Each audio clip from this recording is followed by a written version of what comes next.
போகி பண்டிகை அன்னைக்கு பழைய டயரையும் பாயையும் எரிக்கிறோம்னு நமக்கு தெரியும். ஆனா உண்மையிலேயே அன்னைக்கு எரிக்கப்பட்டது குப்பை இல்ல, இந்திரனோட கர்வம். ஆமா, கிருஷ்ணர் ஒரு சுண்டு விரலால இந்திரனை அடக்குன அந்த வெறித்தனமான சம்பவம் தான் போகி. அது என்னன்னு சுருக்கமா பார்ப்போம். முன்னொரு காலத்துல கோகுலத்து மக்கள் மழை கடவுளான இந்திரனுக்கு பயந்து பூஜை பண்ணினாங்க. இதனால இந்திரனுக்கு நான் தான் கடவுளுங்கிற தலைகணம் வந்துச்சு. இதை உடைக்க நினைத்த கிருஷ்ணன், நமக்கு சோறு போடுறது இந்த கோவர்த்தன மலைதான், கண்ணுக்கு தெரியாத இந்திரன் அல்ல, அதனால் மலைக்கு பூஜை பண்ணுங்க என்று சொல்லிவிட்டார். மக்களும் கிருஷ்ணர் பேச்சை கேட்டு இந்திரன் பூஜையை நிறுத்திவிட்டார்கள். தன்னோட பூஜை நின்னதும் இந்திரனுக்கு கோபம் வந்தது. என் பவரை காட்டுகிறேன் பாரு என்று கோகுலத்து மீது பேய் மழை அனுப்பினான். இடி மின்னல் வெள்ளம்னு ஊரே அழியிற நிலைமை. மக்கள் எல்லோரும் அலறி அடிச்சுக்கிட்டு கிருஷ்ணர் கிட்ட ஓடினாங்க. அப்போதான் அந்த அதிசயம் நடந்தது.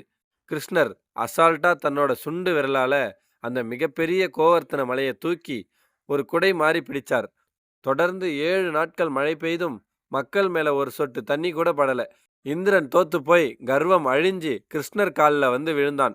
உன்னோட கர்வம் அழிஞ்ச இந்த நாளைத்தான் மக்கள் போகின்னு கொண்டாடுவாங்க.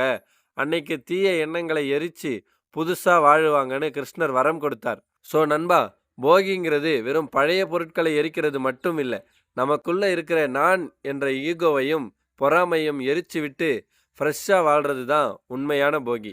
ஹாப்பி போகி.